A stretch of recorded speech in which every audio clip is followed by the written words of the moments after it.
Hello, good morning everyone. Welcome to the channel and today we are going to discuss the editorial on COP27.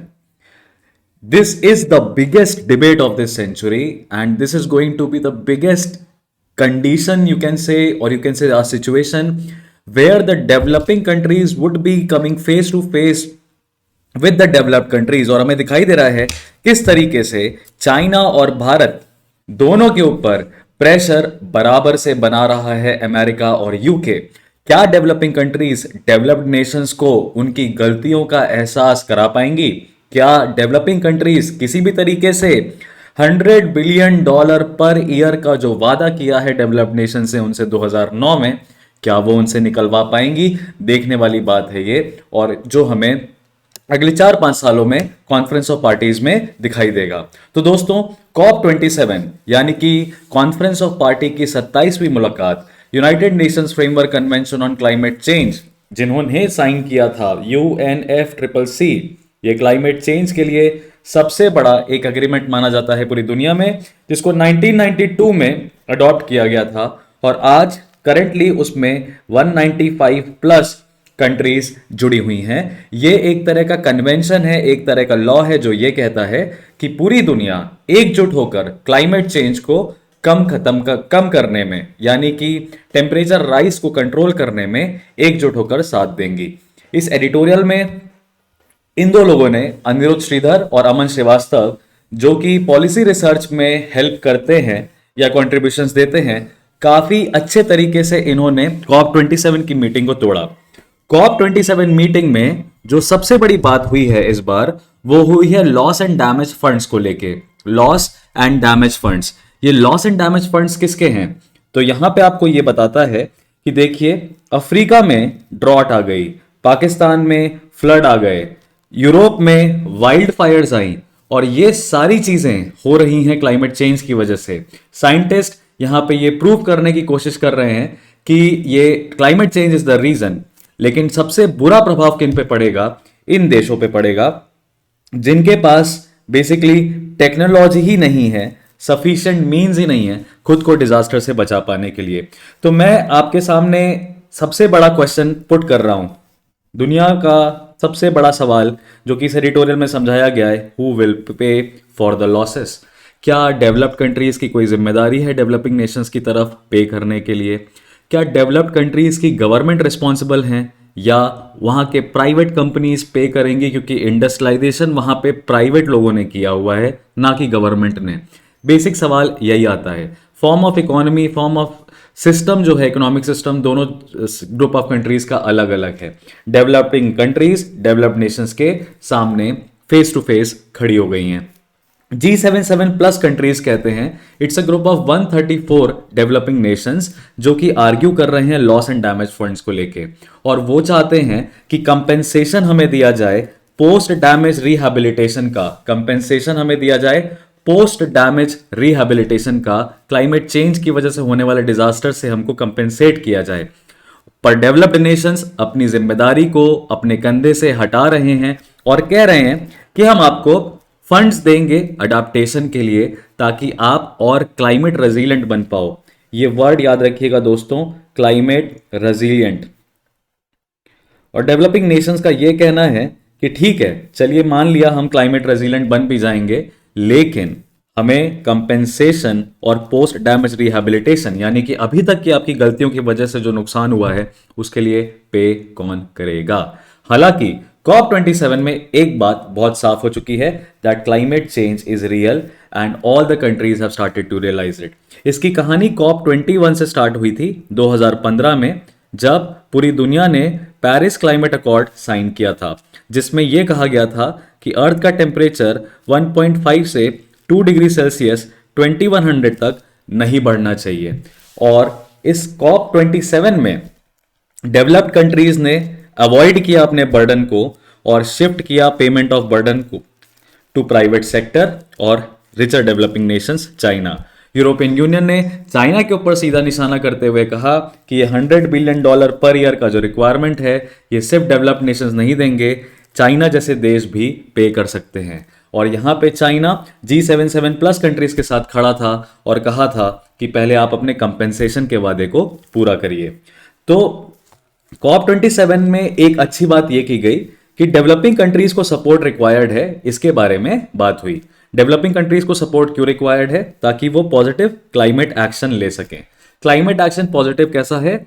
Her sector, हर व्यक्ति, हर industry अपने carbon footprints को minimise करे, greener technology का इस्तेमाल करे, green energy transition करे। तो यहां पे भारत का पंचामृत मत भूलिएगा दोस्तों। भारत ने 5 वादे किए हैं दुनिया के सामने, इनको हम पंचामृत कहते हैं, जिसमें भारत ने यह कहा है कि हम 500 गीगावाट की रिन्यूएबल एनर्जी बना लेंगे 2030 तक और कार्बन न्यूट्रल हो जाएंगे। भारत ने कहा हम नेट न्यूट्रलिटी अटेन कर लेंगे 2070 तक, पर ये हम बिना डेवलप्ड कंट्रीज के सपोर्ट के नहीं कर पाएंगे। इसीलिए ऐसा करने के लिए फाइनेंस फ्लोस का बढ़ना, पैसे का हम तक आना बेहद जरूरी है। अब ये पैसे 2 माध्यम से आ सकते हैं, एडेप्टेशन फंड और ग्रीन क्लाइमेट फंड। भारत हमेशा कहता है कि एडेप्टेशन फंड को हमने रिकॉग्नाइज कर लिया है 1992 में ही, तो एडेप्टेशन फंड के माध्यम से कुछ पैसे तो पहुंचाइए। अभी तक एक भी रुपए नहीं आया है। इनफैक्ट मल्टीलेटरल डेवलपमेंट बैंक्स जो हैं वो पैसा दे रही हैं, या कोई दूसरी कंट्री पार्टनरशिप कर रही है, कोalition बना रही है, इन्वेस्टमेंट कर रही है, लेकिन अडाप्ट करने के लिए पैसा नहीं दे रही। अडाप्ट करने का पैसा ऐसा समझिए कि डेवलपिंग कंट्रीज कह रही हैं कि आपसे हमें बिना किसी लाइबिलिटी के, बिना किसी जिम्मेदारी के पैसा चाहिए, क्योंकि वो एक कंपेंसेशन के फॉर्म में देना है। डेवलप्ड कंट्रीज का ये कहना है कि अगर हम आपको पैसा दे रहे हैं तो हम आपको इन्वेस्टमेंट के तौर पे पैसा दे रहे हैं, लोन के तौर पे पैसा दे रहे हैं, बदले में हमें थोड़ा रिटर्न भी चाहिए होगा, जिससे हमारा भी फायदा हो सके, आपका भी फायदा हो सके। अगर आप एक न्यूट्रल स्टैंड पॉइंट से दोनों देशों को देखें तो आपको ना तो डेवलप्ड कंट्रीज अपने आइडिया में गलत लगेंगी, ना ही डेवलपिंग कंट्रीज अपने पर्पस में, अपने डिमांड में आपको गलत दिखाई देंगी। दूसरा है ग्रीन क्लाइमेट फंड, जो कि 2010 में बनाया गया था, जिसके माध्यम से रिन्यूएबल एनर्जीज को सपोर्ट करने के लिए एडिक्वेट टेक्नोलॉजी और रिसोर्सेज प्रोवाइड करने थे।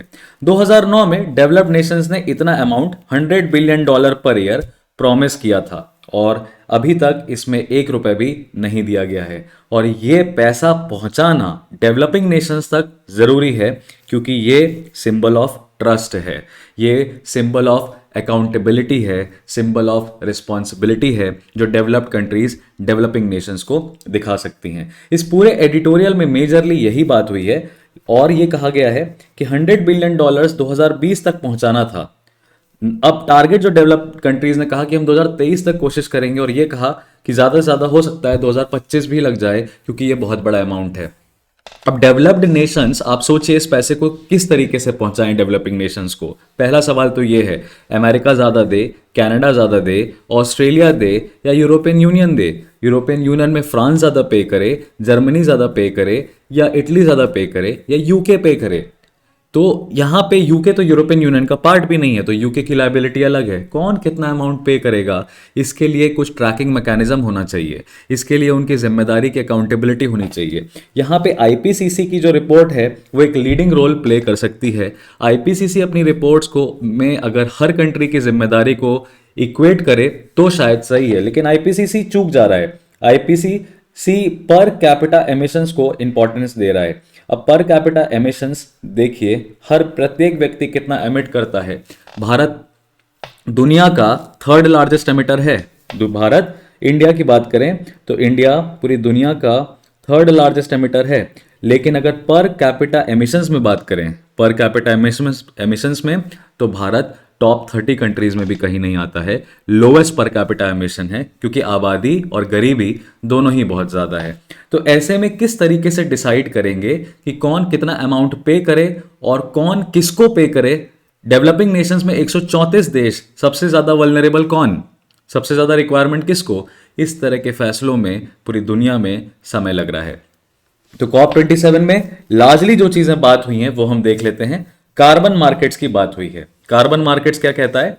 कार्बन मार्केट्स ये कहता है कि अगर कोई भी कंपनी, कोई भी कंट्री एक लिमिटेड थ्रेशोल्ड, एक लिमिटेड वैल्यू के टारगेट्स को, क्लाइमेट चेंज के टारगेट्स को टच कर ले रही है, तो वो एमिशन ट्रेडिंग कर सकती है। यानी अगर आपको कहा गया कि आप 50 मिलियन टन्स CO2 रिड्यूस करेंगे 2025 तक। और गत 3 सालों में आपने ऐसा कर दिखाया तो आपको कुछ क्रेडिट्स मिलेंगे, आपको कुछ बोनस पॉइंट्स मिलेंगे। गेम में जैसे हम लेवल रीच करते हैं तो हमें कुछ पॉइंट्स मिलते हैं, उसी प्रकार से कार्बन मार्केट्स में इन क्रेडिट्स की बात की गई है। तो जिन्होंने भी थ्रेशोल्ड के नीचे अपने टारगेट्स को अचीव कर लिया या थ्रेशोल्ड तक कर लिया, वो सेल कर सकते हैं, यानी कि वो बेच सकते हैं, बदले में पैसा ले सकते हैं उन देशों से जिनको और पैसे की रिक्वायरमेंट है या जिनको और टेक्नोलॉजी की रिक्वायरमेंट है टू रिड्यूस एमिशंस। अब एक तरह का लॉलीपॉप दिखाने की कोशिश की गई है और ये डेवलप्ड नेशंस का ही प्लान है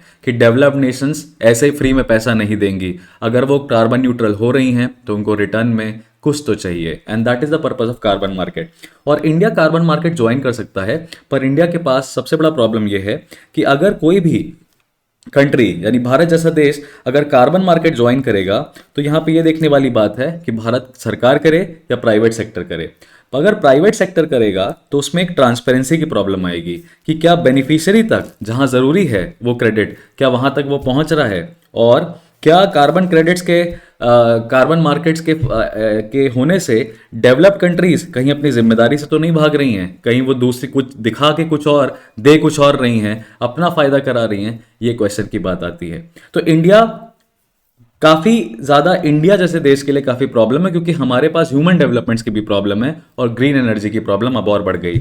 साथ में मल्टीलेटरल डेवलपमेंट बैंक्स की अगर हम बात करें, MDBs की बात करें, तो COP27 में इन बैंक्स को जैसे Asian development bank, Asian infrastructure investment bank, new development bank, world bank, इन बैंक्स को बोला गया कि आप उन कंट्रीज को बोरोइंग को आसान करिए, इंटरेस्ट रेट कम रखिए, आसानी से लोन दीजिए। अगर कोई क्लाइमेट ओरिएंटेड डेवलपमेंट प्रोजेक्ट कराना चाह रहा है तो इससे उनको रेवेन्यू टाइम पे मिलेगा। उसके बाद लॉस एंड डैमेज फंड्स के ऊपर बात की गई। Loss and damage funds compensation के लिए चाहिए था, पर अभी कंपेंसेशन और रिहेबिलिटेशन के लिए नहीं दिया जा रहा है, अडेप्टेशन के लिए दिया जा रहा है। और यहां पे एक चीज ये बात कहा जाता है, ये वर्ड आता है ग्रीन वॉशिंग। ये वर्ड ग्रीन वॉशिंग भी आता है कि ग्रीन वॉशिंग का पर्पस क्या है, ग्रीन वॉशिंग क्या है। तो ग्रीन वॉशिंग के लिए जब हम ये वर्ड इंपॉर्टेंट टर्म सुनते हैं यहां पे, तो इसका मतलब आप जानिए। देखिए, ग्रीन वॉशिंग का मतलब होता है, ग्रीन वॉशिंग का मतलब होता है यहां पे कि जब भी कोई कंपनी ये दिखाए कि हम क्लाइमेट के लिए सेंसिटिव हैं, एनवायरमेंटली कॉन्शियस है, और उसको हम मार्केटिंग पर्पस के लिए यूज करें, यानी कोई कंपनी मार्केटिंग पर्पस के लिए इस चीज को यूज करे लेकिन किसी भी तरह के एफर्ट्स ना ले, उसको तो हम कहते हैं कि वो कंपनी ग्रीन वॉशिंग कर रही है। ठीक है। अब ग्रीन वॉशिंग कब कोई कर सकती है? प्राइवेट कंपनीज अगर फंड प्रोवाइड कर रही है, मान लीजिए किसी भी कंट्री को या दूसरी किसी कंपनी को, तो प्राइवेट कंपनी क्या दिखाएगी कि हम इन्वायरमेंटली सेंसिटिव हैं और हम ज्यादा से ज्यादा पैसा प्रोवाइड कर रहे हैं। पर क्या वो पैसा इन्वायरमेंटल कॉन्शियसनेस या इन्वायरमेंटल प्रोग्राम्स के लिए, क्लाइमेट चेंज को कम करने के लिए हो रहा है? ये यहाँ पे ये सारी दिक्कत है। एक सबसे बड़ा जो प्लान आया है पूरी दुनिया के सामने, वो JETP नाम का प्लान आया है, just energy transition partnership. Just energy transition partnership, ये कोalition होगा डेवलप्ड कंट्रीज और डेवलपिंग कंट्रीज के बीच में, जहां पे डेवलपिंग कंट्रीज डेवलप्ड नेशंस को रियलाइज करवा सकती हैं उनकी जिम्मेदारियों के बारे में और उनकी लाइबिलिटीज के बारे में। यहां पे इंडिया जैसा देश एक काफी लीडिंग रोल प्ले कर सकता है इस ऐसी एनर्जी ट्रांजिशन पार्टनरशिप्स का हिस्सा बनके। इंडिया चाहे तो अपने प्राइवेट कंपनीज को भी इंक्लूड करा सकता है इस पार्टनरशिप में, लेकिन उससे जो 2 फंडामेंटल प्रॉब्लम्स है वो मैं आपके साथ डिस्कस कर चुका हूं। तो COP27 में किसी भी तरह का कोई मेजर आउटकम नहीं निकल के आया, पर हां एक चीज हमें बढ़ते हुए दिखाई दे रही है कि डेवलप्ड नेशंस को फाइनली उनकी गलतियां रियलाइज हो रही हैं और developing Nations $100 billion per year लेने के लिए पूरी तरीके से तैयार है, मन बना रहा है। और किस तरीके से डेवलप्ड नेशंस ये प्रोवाइड करेंगी आगे आने वाले COP28 जो कि दुबई में होने वाला है, यूनाइटेड अरब एमिरेट्स में होने वाला है, उसमें देखा जाएगा। So this was Harshvardhan Tripathi explaining the entire editorial you in just 10 minutes. I'll see you guys in the next. Till then, take care.